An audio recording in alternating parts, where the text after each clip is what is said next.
The Tale of Peter Rabbit. Once upon a time, there were 4 little rabbits, and their names were Flopsy, Mopsy, Cottontail, and Peter. They lived with their mother in a sandbank underneath the root of a very big fir tree.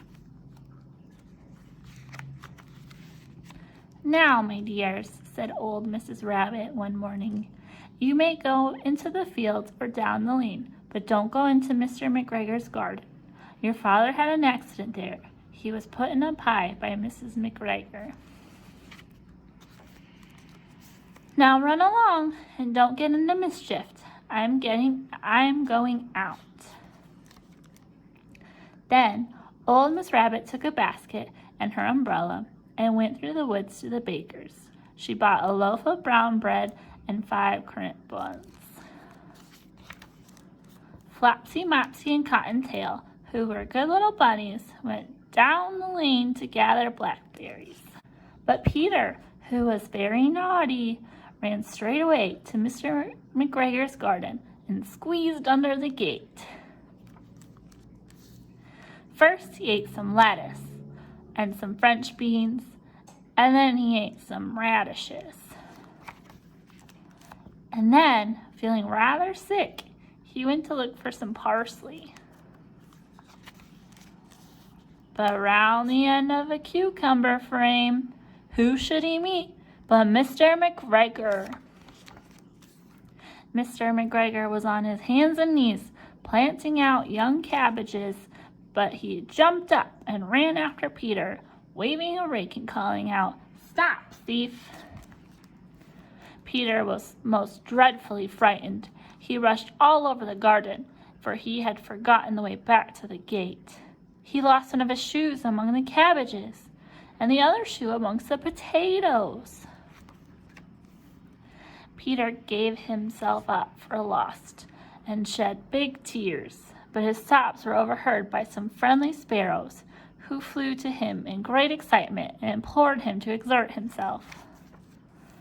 Mr. McGregor came up with a sieve, which he intended to pop upon the top of Peter, but Peter wriggled out just in time, leaving his jacket behind, and rushed into the tool shed and jumped into a can. It would have been a beautiful thing to hide in if it had not had so much water in it. Mr. McGregor was quite sure that Peter was somewhere in the tool shed, perhaps hidden underneath a flower pot. He began to turn them over, carefully looking under each. Presently Peter sneezed. "Kerchoo!"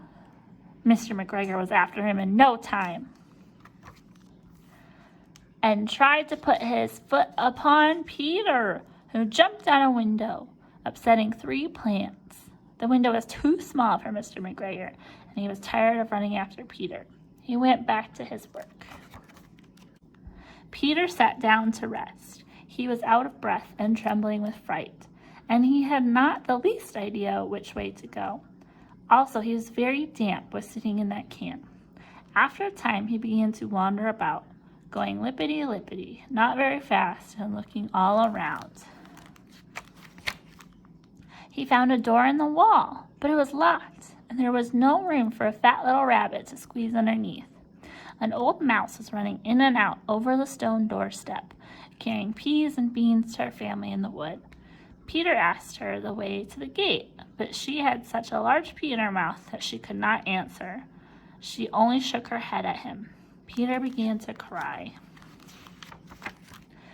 Then he tried to find his way straight across the garden, but he became more and more puzzled. Presently, he came to a pond where Mr. McGregor filled his water cans. A white cat was staring at some goldfish.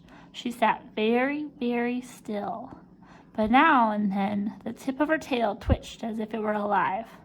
Peter thought it was best to go away without speaking to her. He had heard about cats from his cousin, little Benjamin Bunny.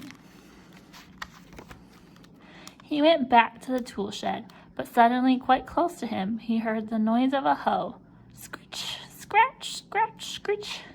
Peter scuttered underneath the bushes, but presently, as nothing happened, he came out and climbed upon a wheelbarrow and peeped over. The first thing he saw was Mr. McGregor hoeing onions. His back was turned towards Peter, and beyond him was the gate. Peter got down very quietly off the wheelbarrow and started running as fast as he could go along a straight walk behind some blackcurrant bushes. Mr. McGregor caught sight of him at the corner, but Peter did not care. He slipped underneath the gate and was safe at last in the wood outside the garden. Mr. McGregor hung up the little jacket and the shoes for a scarecrow to frighten the blackbirds.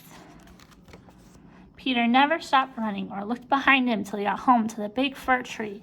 He was so tired that he flopped down upon the nice soft sand on the floor of the rabbit hole and shut his eyes.